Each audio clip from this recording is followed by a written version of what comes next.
Hi guys! Katulong niya pong gagawa ng merienda nila for today's video, si Ate Liana. At kung ako naman ay mag-aasawa, ang ganda ng hipon, parang alam ko na kung ano yan. Ito po yung mga sangkap na gagamitin niya, carrots, ano ba to? Celery, kamatis, bawang at sibuyas. Saka tomato sauce and queso. Yung ulo ng hipon din niya tinapon eh. Pangsasabaw niya yata mamaya. Sinigang na hipon yata. Yung pinaka-pasta niya, yun ang niluto ni Lian. Ayaw magpa-video, kaya wala tayong video.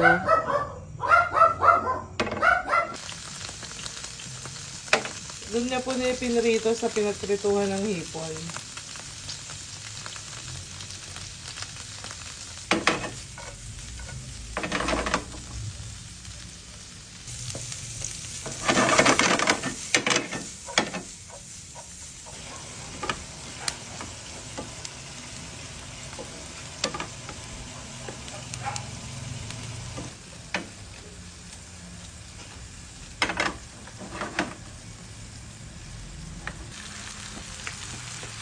After niya gisahin, nilagay na niya yung ulo ng hipon.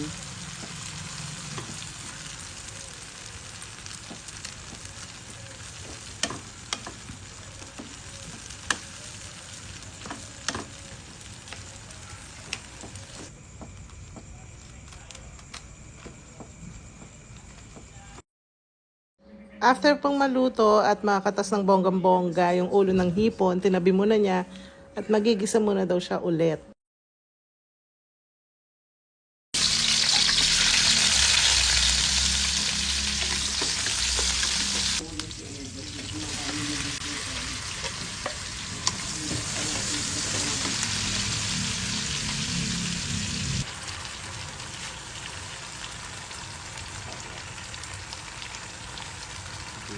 Ay, inip ka, huwag kang...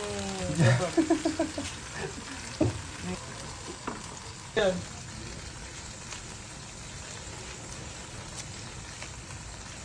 Ilagay na po niya yung pinagkatasan ng ulo, yung ginisa niya kanina. Yun pala ang gagawin niyang sauce sa ating pasta. Konti lang yan.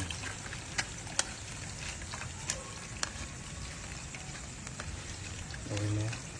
Yung konti ang sabaw. Oh.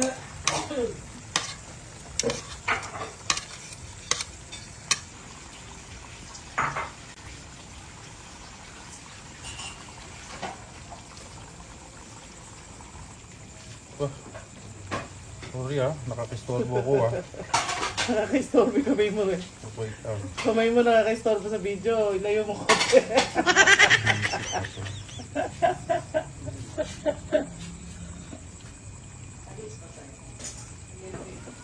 Ano ba yan? Nahitikman mo nga na eh. Hindi ako sanay sa ganyan lasa. Oh! Hindi alam ng tipid ko yan, yung lasa nung Oh, yummy! Damn. Damn! Ito na yung pasta. After po niya matimplahan yung sauce, nilagay na po niya yung pasta na niluto ni Ate Lian kanina. Lalagyan ng ano yun, diba? Malasa na to kaya hindi na. Lalagyan ng pepper. Iplado ko na to Sinipla ko na ngayon. Ready to serve na po ang ating shrimp pasta Italian style. Yummy!